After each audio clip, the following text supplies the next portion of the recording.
Shalom, selamat pagi saudara. Bagaimana kabar saudara? Pagi hari ini, semoga kasih dan anugerah Tuhan senantiasa menaungi kita semua. Bapak Ibu Saudara sekalian, pagi hari ini kita akan kembali merenungkan firman Tuhan yang diambil dari Markus 15 ayat 1 sampai 15. Saya akan bacakan bagian daripada firman Tuhan ini bagi Bapak Ibu Saudara sekalian. Demikian firman Tuhan. Pagi-pagi benar, imam-imam kepala bersama tua-tua dan ahli-ahli Taurat dan seluruh mahkamah agama sudah bulat memupakatnya. Mereka membelenggu Yesus lalu membawanya dan menyerahkannya kepada Pilatus. Pilatus bertanya kepadanya, "Engkaukah raja orang Yahudi?" Jawab Yesus, "Engkau sendiri mengatakannya." Lalu imam-imam kepala mengajukan banyak tuduhan terhadap dia. Pilatus bertanya pula kepadanya, katanya, "Tidakkah engkau memberi jawab? Lihatlah betapa banyaknya tuduhan mereka terhadap engkau." Tetapi Yesus sama sekali tidak menjawab lagi, sehingga Pilatus merasa heran. Telah menjadi kebiasaan untuk membebaskan satu orang hukuman pada tiap-tiap hari raya itu menurut permintaan orang banyak. Dan pada waktu itu adalah seorang yang bernama Barabas sedang dipenjarakan bersama beberapa orang pemberontak lainnya. Mereka telah melakukan pembunuhan dalam pemberontakan. Maka datanglah orang banyak dan meminta supaya sekarang kebiasaan itu diikuti juga.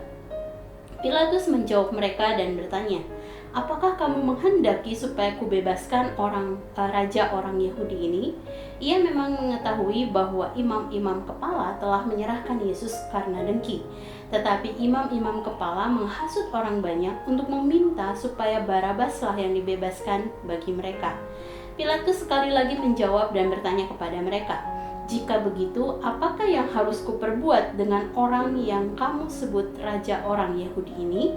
Maka mereka berteriak lagi, katanya, "Salibkanlah dia." Lalu Pilatus berkata kepada mereka, "Tetapi kejahatan apakah yang telah dilakukannya?" Namun mereka makin keras berteriak, "Salibkanlah dia." Dan oleh karena Pilatus ingin memuaskan hati orang banyak itu, ia membebaskan Barabas bagi mereka. Tetapi Yesus disesahnya lalu diserahkannya untuk disalibkan. Dan renungan pada pagi hari ini berjudul Yesus di hadapan Pilatus. Bapak Ibu Saudara sekalian, perikop ini berkisah tentang Yesus yang dibawa ke hadapan Pilatus oleh tua-tua dan ahli-ahli Taurat serta seluruh mahkamah agama. Di hadapan Pilatus, Yesus tidak banyak berkata-kata untuk melakukan pembelaan diri. Hanya satu pertanyaan Pilatus yang dijawab oleh Yesus, yaitu, "Engkaukah raja orang Yahudi?" Yesus menjawab, "Engkau sendiri yang mengatakannya." Jawaban ini merupakan pengakuan Yesus akan keberadaan dirinya sebagai Mesias yang datang untuk menyelamatkan umatnya dari belenggu dosa. Yesus menjawab pertanyaan ini dengan tujuan menjadi kesaksian tentang dirinya kepada Pilatus. Dan setelah itu, semua pertanyaan Pilatus tidak dijawab oleh Yesus.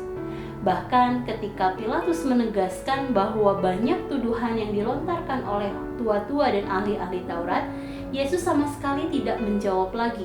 Dan hal ini membuat Pilatus menjadi heran. Kata heran di dalam bahasa aslinya yaitu taumazo, yang juga berarti takjub atau kagum. Ketakjuban Pilatus tersebut disebabkan sikap tenang dan tidak melakukan apa-apa untuk membela dirinya sendiri yang ditujukan Yesus, bahkan saat banyak orang memfitnahkan semua yang jahat dan bahkan bermaksud untuk membunuh Yesus. Saudara, tentunya kita dapat memahami kekaguman Pilatus pada Yesus. Sebab sama seperti masyarakat pada umumnya, Pilatus hidup di antara orang-orang yang mengagungkan ego dan harga diri. Yang ketika ada tuduhan atau fitnah atau gosip yang dilontarkan terhadap kita, maka dengan spontan bisa saja kita langsung membela diri kita sendiri. Saudara, mengapa saat itu Yesus diam dan tidak membela dirinya sendiri? Yang tentunya mampu untuk Yesus lakukan seperti sebelum-sebelumnya ketika diserang oleh musuh-musuhnya.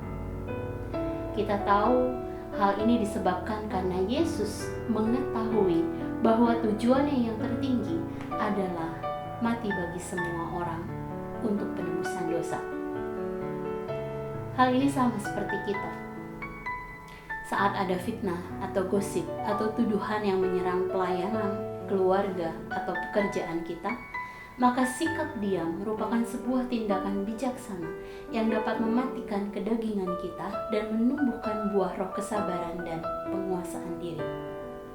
Oleh sebab itu, ketika banyak difitnahkan segala yang jahat kepada kita, tetaplah tenang dan fokuslah pada tujuan Allah membentuk kita, yaitu agar serupa dengan gambaran anaknya. Saudara, mari sejenak kita merenungkan firman yang baru saja kita dengar. Saudara, bagaimana respon spontan hati kita ketika mendengar fitnah atau gosip atau tuduhan tentang diri kita?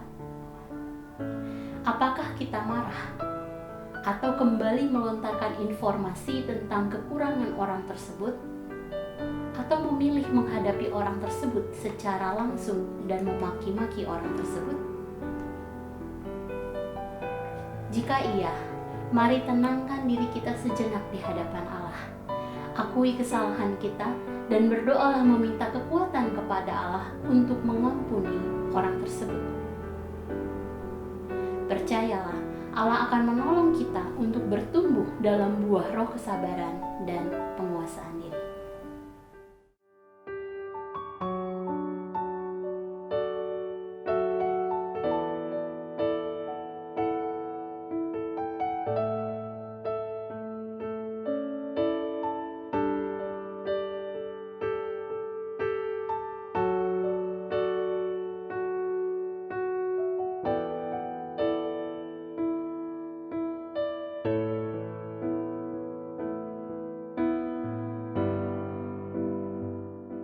Demikian firman Tuhan pada pagi hari. Mari kita berdoa. Tuhan, terima kasih. Mari terus Allah memurnikan hati kami. Mari Allah terus membentuk kami untuk menjadi semakin serupa dengan Allah.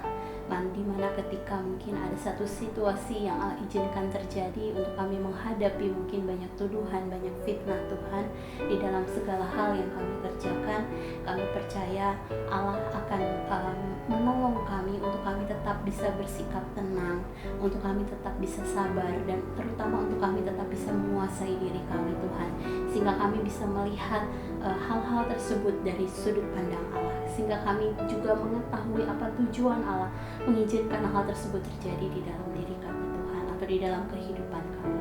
Dan mari kuatkan kami di dalam menghadapi setiap situasi kehidupan kami, sehingga semakin hari kami semakin menyerupai Engkau. Terima kasih Tuhan, dan sebentar kami memulai aktivitas kami pagi hari ini, kami serahkan sepanjang hari ini dalam tangan kasih-Mu. Kami percaya Allah akan menolong kami di dalam segala sesuatunya. Dalam nama-Mu Tuhan Yesus kami berdoa dan bersyukur. Haleluya. Amin. Selamat pagi saudara, selamat beraktivitas, selamat menjalani hari ini bersama dengan Tuhan.